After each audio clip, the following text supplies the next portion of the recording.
May bagong luto mga kapaknerso. Ang ating chef. Tingnan natin kung ito'y seryoso.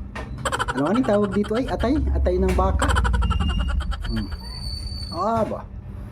Nilagay sa kawaling malaki.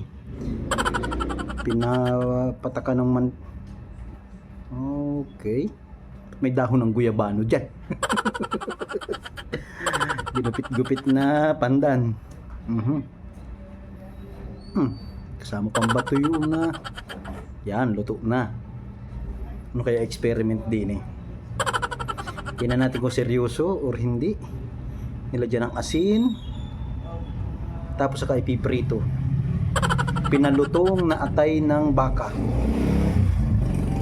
Sige, tingnan natin kung kita may makukuhang magandang version.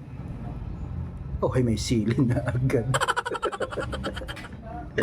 Ay, sili na agad yan. Tapos ay parang style apritada o kaldereta. May carrots, patatas. Ay talaga naman. Yan na, ano naman ito? Ay gulaman. Gulaman ang nilagay sa guwantis. Papakitaan tayo ni chef ng masarap na merienda. Kamats ito yata nung kanyang atay. Asukal. Tapos tinunaw, niluto. Tapos nilagay sa may hilo. Mainit tapos may hilo. Para mabilis nga naman lumamig. Nilagyan ng gatas. Seryoso ito mga kapakners. Hindi kita masyadong paglalaroan ngayon ni chef at ito'y seryoso. Talagang gumawa siya ng napakasarap na merienda. Ayun, ang embudo kong pula. Nagamit din sa tama. Ay, skindi. Seryoso. Ay, pag seryoso ay talagang hindi kami sanay.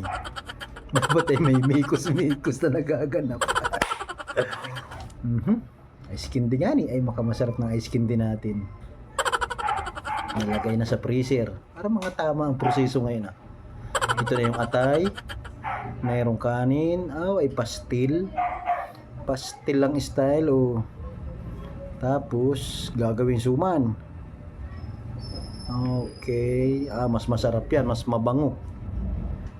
Tapos iinitin ang ganun doon sa kanyang initan. Yung kanyang kawali na ihawan na yung luto na. Masarap ngayon mga kapakners.